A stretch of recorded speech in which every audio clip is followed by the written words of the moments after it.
Hi and welcome to Nerdy Gamers. The game we're going to play today is The Ship as part of the Indie Royale graduation bundle. More details about the developers of the game can be found in the description below. Okay, let's get started then. First thing to do is take you a little around the starting menu and just explain a bit about the game. Now the engine room is a different way of calling the options, which allows you to set your multiplayer name, gives you the access to the keyboard and mouse controls, audio levels, and also video controls. In the advanced options for the video controls, you can very carefully set all the settings for the game so you can get it to the level that you want, so you can have the best frame rate and the graphics available to your computer. Now, joining crews allows you to check out what existing multiplayer games are currently going on. As you can see, there's a few at the moment, so if we wanted to, we can join one of those, go to our favourites, look at the ones we've currently played, if we've got any LAN games going, or if we've got any friends, we could check them out more specifically. We could also create a server of our own, so we run the game, put in the settings, we can get the name of it, pick a map if there's one particularly that we like, or we can go in arcade mode, which gives you the same experience of a multiplayer game whilst playing by yourself. The AI takes over the control of all the other characters. This is what we're going to do. So there's a load of maps that we can currently look at, and we're going to go with, Rubicon. And then what we can do is a total time limit for the entire game, but there's also time between rounds. We don't want it to be very long. We want a bit more time on the actual hunt. And then it will also change map every 60 minutes. And we've got wait before difficulty levels. We're going to make it quite easy. And also we're going to make it so I'll come down to the witness time later, but we're going to set that to 3 seconds. And we're going with Hunt. It's a very fast-paced game, but there's a load of different modes that you can do. And as you can see, it's recommending this particular map you want to have a lot more players.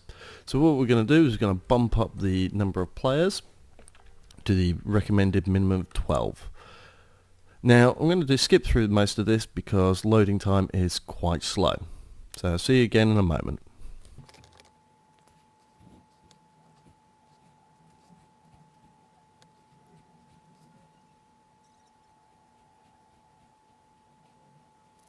Hi and welcome back. Okay, first thing to do is just tell you a little bit more about the game. Now you can be a hunter or a passenger. We're going to take hunter because it's one of the most interesting parts of the game. As a hunter, I'll be given a target, and also somebody will be given me as a target. So at the same time I'm trying to kill someone, somebody else is trying to kill me. And this produces a very interesting situation and induces a lot of paranoia into this game because you don't know whether anybody you see is actually trying to kill you or not. And you're not told who's out to get you. So what we're doing is a little looking around, and you can see these various items. We can change our clothing, we can pick up different types of weapons. Now, the more unusual the weapon that you kill somebody with, the more money that you get. But do be careful. You need to make sure that you kill only your intended target. If you kill somebody else, you lose a lot of money. And the other thing is, should you be caught carrying a weapon, then you'll be arrested and you'll lose a lot of money. And the more weapons that you're carrying, the more money you'll lose. So sometimes it's advisable not to carry as much as you can. Now, in the bottom right corner, we can see our target, Thomas Kunz, and we know he was last in Stairwell Deck C, but we have no idea what he looks like. So we're going to need to find him. This is the toilet area, and I don't think there's any way out in particular. But we can get into this area. Now if we look over in the top left corner, we can see we're in corridor on Deck B. Means we need to find a set of stairs to go down. All the while we need to keep an eye out for other people, because this person for instance is edging towards me. Now to act a little safer, for instance, I could go stand over here in front of a witness. This means if anybody tries to draw a weapon, they'll be noticed and guards will come along and arrest them. However, there are some problems. You think you could stay here all the time, but if you notice in the top left corner you can see the book, a shower and some Z's. Now you see they've got a weapon out, so it looks like they are hunting someone. But as I was saying, yes, all those, you can't just stand around and do nothing. You kind of will have to fulfill them at some point, and this puts you into a vulnerable and dangerous position. For instance, if you're sleeping, you become an easy target and not able to defend yourself, and I really do think that person is after me. And you can see the level of paranoia that this game invokes, because you have no idea who's after who. Whoa! And as you can see, security spotted them, so they've been arrested.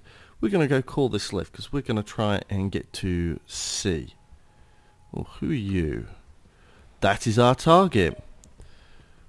We've got time. We're going to try and edge him into here, and then we're going to try and kill him.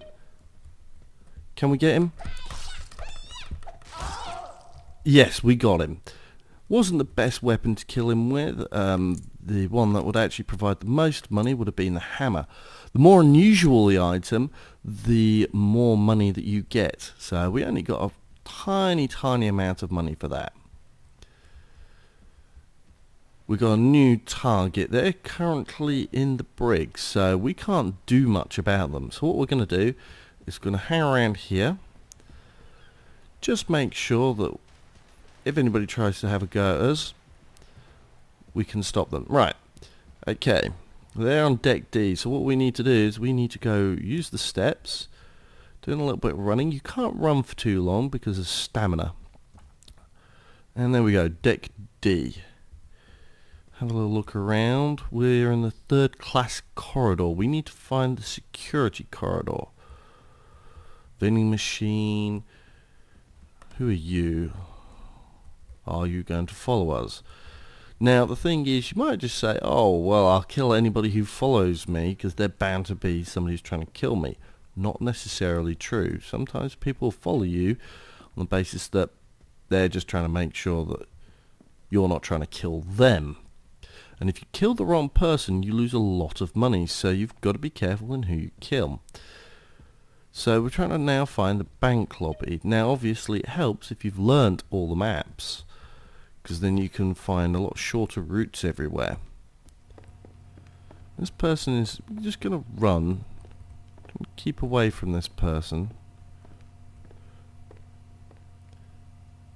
They really do seem to want to follow me, so I am going to give them a little hit.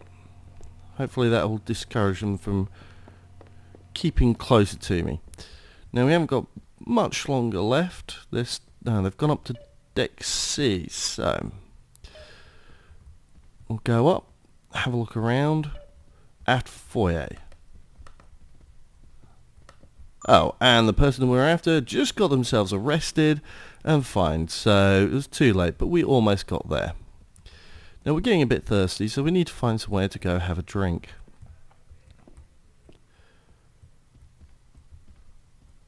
Looks like this is all clothing stores. You can spend some of your money on clothing and stuff like that. Helps change your appearance and makes it harder for somebody to know who you are, just at a glance. And there we go. We have a chat. And we're going to have a bit of food. It's going to help reduce our food and drink requirements. But that now means we need to go to the toilet, and that's a pressing need. And we also need to go have a drink. Looks like that's all now because of the new round. It's all sorted out. So, on longer matches, you'll have to pay a lot more attention. That's the person who we're after. So, there we go. Nice and simple. Because we used the hammer, we got a lot more money. Now, we've got to be careful. Whilst we've killed our target, that doesn't mean that we can't be murdered ourselves. So what we're going to do is we're just going to wait out the time and go stand in front of a security guard. I'm pretty sure that was somebody taking a pot shot. Yes, somebody, I think this might be the person who's trying to kill us. So we're going to stand here. And of course, walk straight into the security guard and gets themselves arrested. So as you can see, there's a lot of paranoia that goes on in this game, and you never know who's trying to kill you, who's thinking that you're trying to kill them. Do you go in early and try and kill them before they get a chance of killing you and risk losing a lot of money? Do you have an attempt at trying to take somebody, follow someone, and hope that they weren't trying to lead you into security guards? There's many different layers that get built up on this game. And it provides a very simplistic but striking, so like cartoony style graphics, as well as also a cartoony style to the actual type of gameplay. And for instance, one of the weapons that you can actually beat somebody to death with is a mannequin arm. If you beat someone to death with a mannequin arm, it's worth nearly $5,000. So the more unusual the weapon that you kill somebody with, the better. Now, one of the things I haven't found in this map, for instance, but are in some locations, you can find a secret door. So for instance, you might press a little button and it'll lead you to a little passageway or a locker with an awful lot of items in it. Very good ones that make it quite easy to kill someone. So as you can see, you also get a map, you get other informational bits on the right, so I'll let you know if you've been seen, how well hidden you are. You see I'm kind of out the way, no witnesses. Now as you can see, right, we need to get to deck C. So that's where our current target is. Never seen this person before, so we have no idea where this what this person looks like. We'll have a look around. Now this is a corridor, so we'll have a look right there in this area somewhere. Captain Nemo's buffet. So we need to look around.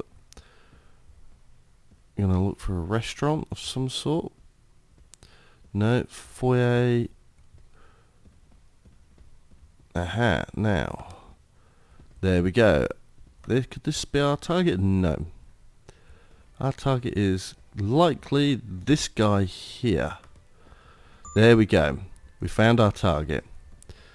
Now, whilst I'm hunting him, I've got to be careful that I don't get killed myself. Now, there's plenty of witnesses in the area, so we can't deal with him immediately. Now, we're going to try and act nonchalant, as if we're not actually following him. Security guard, nurse. Now, he's in there at the moment. So, it might now, if we were playing against him, it might now be obvious that I was tracking him.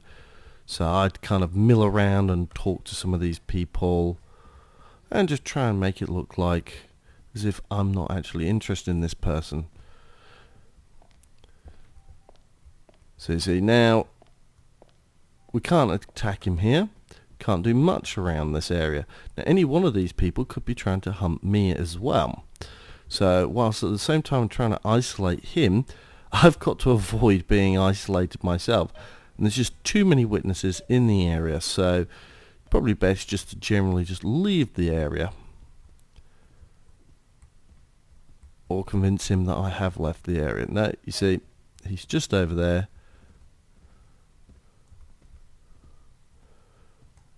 I mean, around here we've got no witnesses. So this would be a good place if we could get him into it. But I don't think it's going to happen. Now he is in the corridor somewhere. He's now moved on. He's moved into a bathroom. This is a good chance. Just need to find out which bathroom he's in. No.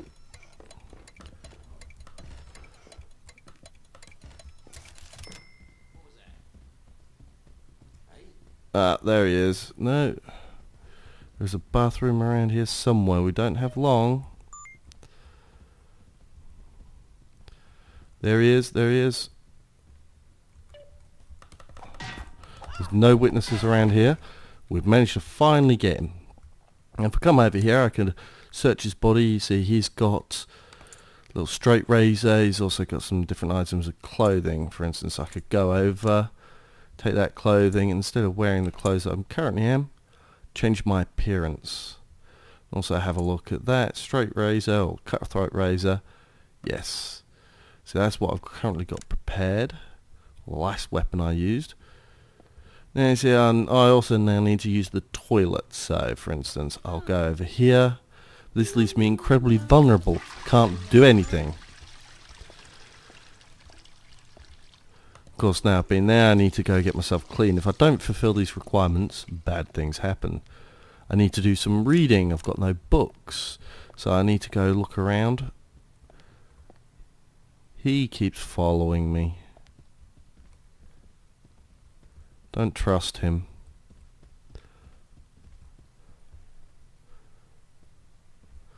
But anyway, so whilst I'm just trying to escape these people, we'll go have a look around. And for instance, you can talk to one of the NPCs. Kind of deals with your social requirements. I could also, for instance, buy some of these hats. So let's say I buy this hat. I could then go equip it. Now you can only buy with the money that you've got in hand. You can get more money in hand. Ooh. Actually, they weren't after me. You can get more money by finding cash point. You take it out of your bank. But also, as you can see, somebody dropped a load of money. They had cash in hand. So, what else have we got lying around? Looks like somebody took a pot shot there. So yes, this is the ship. Yeah, kind of a paranoid-filled FPS game in which you try and kill your opposition, your target, with the most silly weapon available. And you're constantly looking over your shoulder trying to figure out who's trying to kill you at the same time. This is definitely worth a look. I mean, if you like your FPS games and want something a little bit more different from just your usual blow everybody up, and you want to actually think about what you're doing, then I would definitely recommend taking a look at this. This is quite enjoyable. And it constantly puts you on edge, and the worst thing is you know one of these people are trying to kill you constantly, but you don't know who or when. Okay, so this has been The Ship. Hope you've enjoyed. I would definitely recommend checking out the Indie Royale graduation bundle. Maybe not for this just specifically, but definitely as part of the whole, it's well worth the cost. Okay, hope you've enjoyed. See you next time.